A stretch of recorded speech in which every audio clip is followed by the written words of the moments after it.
Hey YouTube, I'm always posting on 75. There's a question down there.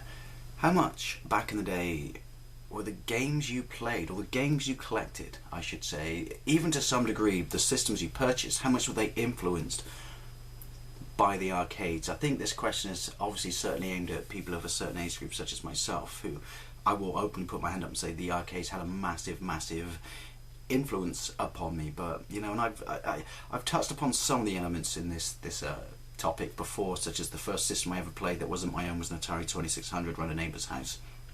The first game I ever played was in the arcades, and obviously my first system was a Spectrum. But yeah, what directly inspired this was I was talking to someone the other day who said they'd never actually been to a truly dedicated amusement arcade, and that amazed me and also made me feel a little sad. I mean, maybe that's be careful what you wish for. We always wanted arcade perfection, but now that I guess we truly technically have it, why would you go somewhere where you have to constantly pay for your mistakes with money, such as losing a life, when you can enjoy it at home? But the arcades had a massive impact on me. My first experience of games as a kid on a seaside holiday was in Minehead playing arcade machines. Alright, they were early 80s ones, and then when I had a ZX Spectrum, because of my memories, you know, and the fondness I associated with these, all the games I bought were arcade conversions, whether they were official or unofficial, because you got to remember the system was flooded, as most 8-bit systems were back then, with unofficial rip-offs, such as Pac-Man clones like Gobbler Ghost, you know, and Space Invader rip-offs and stuff like that. But then when they started to become familiar with the hardware, as they did with most 18-bit 8-bit systems, they started to get a little bit more ambitious, import these games, you know, from the arcades, because they knew that people had an appetite for them, such as Ocean and Imagine. And yeah, pretty much the majority of the games I had on the Spectrum were arcade ports, and those that weren't, you know, were unofficial rip-offs, if you know what I mean, such as Target Renegade, which is pretty much, you know, their answer to Double Dragon, and still a superior version of Double Dragon on the Spectrum. Well, it's not Double Dragon, but you know what I mean. It was an absolutely fantastic two-player side-scroller.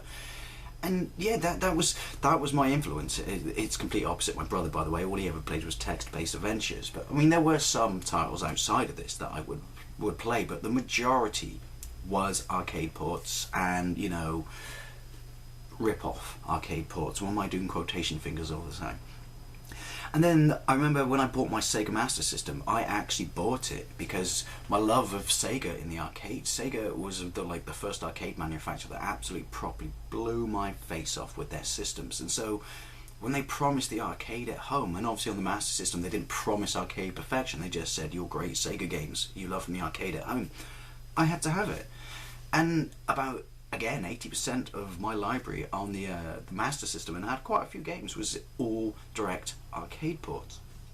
Those that weren't, you know, were kind of pseudo sequels, or by that I mean Wonder Boy 3: The Dragon's Trap, completely different to the Wonder Boy 3 arcade game, which was rubbish, but it was a sequel to the Wonder Boy 2 port on Master System that was the arcade game, and therefore to me that was, you know, that was the true version of what I wanted from Wonder Boy 3 in the arcade. I had a few titles that weren't, you know, so linear, but once again, all I was interested in was bringing that experience home.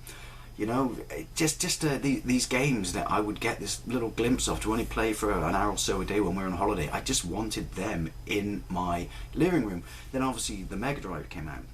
And obviously most of you know the history of my Japanese Mega Drive, but that to me, once again, was, I know they were promising arcade perfection, but I didn't care, you know, because there were games on this that weren't on the Master System, and I had to have these. I wanted these at home.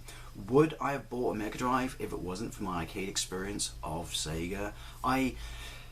Bold statement, I honestly don't know. Possibly because of my love for the Sega Master System, but then I guess that question could be, you know, put upon would I have bought Sega Master System if it wasn't for my love of Sega in the arcades. If I go a little bit deeper, is my love of Sega simply a throwback to, you know, how fond I was of them in the arcades? All I know is pretty much, once again, on the Mega Drive, 80% of the titles of the you know, on the system I owned were arcade ports. Strider, you know, E-SWAT, Outrun, DJ Boy, you know. I think it's true to say that my love of the arcades had a direct effect on my collecting. And you know, this fact that people are buying, well, obviously people will still buy systems, but buying systems, you know, now without the, you know, the experience of the arcade, I find a little bit sort of sad. But if I stop to think about it, obviously because of the age I am, can I honestly say that I obviously would still game, because, you know, people these days still do so simply because electronic toys are cool, you know what I mean, or systems are cool. But I can honestly say that I think if I'd never been exposed to the arcades at all whatsoever, regardless of the other media that's out there or was out there at the time, the games I played would have been entirely different. Certainly I can, you know, honestly say that I don't think I would have played them in such numbers, or, you know, or quite so long. But yeah, it also makes me wonder that would the systems I have purchased be the same? I don't know. Like I said, I was so surprised that someone said they never really experienced an arcade, and it got me thinking. So I'd love to know what you think.